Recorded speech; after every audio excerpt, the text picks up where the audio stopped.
And I would say this to you: I'm standing for election to represent the great state of New South Wales in Federal Parliament's Senate. If I'm elected, you and your board should wait and see how I operate. On Friday, I went to the annual general meeting of AMP to support older Australians and retirees whose lives have been destroyed by AMP. These are hard-working Australians who put their faith and their trust in AMP, and they are now living in poverty. AMP's share price has gone from $18 a share to $1 a share. And while that's going on, the board of directors is paying themselves up to $7 million a year each. For a decade, older Australians and retirees have gone to AMP's annual general meeting and they have tried to hold the directors to account. The directors of AMP have simply slapped them down, put them back in their box, ignored them, fobbed them off. There was no doing that with me on Friday. I burned the AMP board of directors to the ground and then I set fire to the ashes. Let me tell you what I did. So the board is paying themselves up to $7 million a year for a company that they're running into the ground. They're like vultures picking the last piece of meat off the bone. They say they are concerned about rebuilding AMP's reputation. So they pay themselves 30% of their total salary based upon AMP's reputation. This is called a reputation score. They determine AMP's reputation by comparing AMP's reputation to the reputation of other companies. Now that's a fantastic idea. It's very necessary and I support that 100%. However, the directors of AMP have found a way to cheat.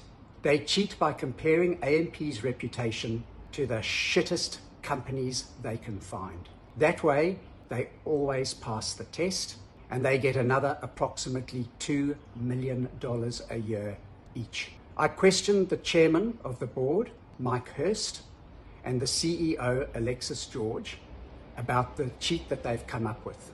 They were so flustered by how hard I hit them that they admitted to what they are doing. This is what I said. Miss George, the bank regulator has said that it is necessary to raise standards of non-financial risk across the industry. 30% of your salary is linked to the reputation of other companies' so-called RepTrak score. The companies you've chosen include ANZ Bank. ANZ Bank is under a $1 billion capital charge because of their corporate governance failures, including, as it was revealed in November of last year, that they are still charging fees to the dead. $500 million of that $1 billion was levied against ANZ while you, Miss George, while you were the deputy CEO of ANZ Bank. The next company you use is Rio Tinto. Rio Tinto was warned repeatedly that the Juukan Gorge site in Western Australia was one of the most culturally and historically significant sites anywhere in the world, that it is Australia's equivalent to Stonehenge. Despite repeated warnings about the significance of Juukan Gorge, Rio Tinto blasted that site into oblivion. The next company you use to compare yourself to is Qantas. Qantas was caught trying to steal $500 million from its customers by selling them air tickets on flights they knew were cancelled. At the same time, they took a $2 billion subsidy, tax-free from the taxpayer, a $2 billion subsidy called JobKeeper. No sooner had they taken that subsidy that they illegally fired 1,700 workers.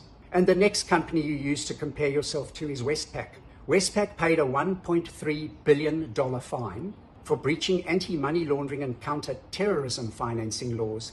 AUSTRAC, the money laundering regulator, warned Westpac about 300,000 so-called low-value transactions between Australia and the Philippines and Vietnam. Low-value transactions used to pay, listen to this, for pay-per-view, live-streamed, viewer-directed sexual assault and torture of children and infants. So I would like to know from you, Miss George, do you think it is appropriate, and are you proud of the fact that 1/3 of your $7 million salary is linked to the reputational performance of companies that steal money from their customers, steal money from the dead, blow up and vandalize the most important historical sites in the world, and fund pedophilia? Well, needless to say, The look of shock and horror on her face and every member of the board, it was like they had stared into the abyss. But then the chairman, Michael Hurst, stood up and he said the following. He admitted that the companies they choose because if they chose companies with a better reputation, they wouldn't be able to pass that test. So he admitted they choose the shittest companies they can find to get that extra $2 million a year each. We have to use companies that are around the mark where we are in terms of reputation. Otherwise, if we were to use companies that had, say, let's say we took the 5 companies who had a reputation that was significantly higher than ours, it's more difficult for them to improve their reputation when they're already at a top level than it should be for us who are trying to lift our reputation off lows, and we've been successful in doing that. So from the board's perspective, if we chose those companies that had the higher reputations already, it's probably not a reasonable comparison as opposed to those who are sort of where we are. So that's the reason that it's chosen like that. Thank you so much, Mr. Hurst. That is the most staggering admission. Contemplate what you've just said. My name is Andy Schmulow. I'm an associate professor in the law school at the University of Wollongong. On the 3rd of May at our federal election, if you live in New South Wales, I'm asking you to vote for me and send me to the Senate. I have the skills, the capacity, the knowledge, and the temperament to hold these bastards to account. To stop corporations turbocharging the cost of living crisis, and to stop boards of directors who are greedy and dishonest from financially raping this country. If you want to see real change in Parliament, send me to the Senate. I need your help. I represent a very small party. We don't have millions of dollars to spend on this election, and we never take corporate donations. If you don't live in New South Wales, but you agree with what I want to do, I still need your help. Contact the Citizens Party. Ask them how you can help. Contact anyone you know in New South Wales and share this video and say to them, on the 3rd of May, send this guy to the Senate. If you want to see a senator who will conduct business with a blowtorch in one hand and a baseball bat in the other, send me to the Senate.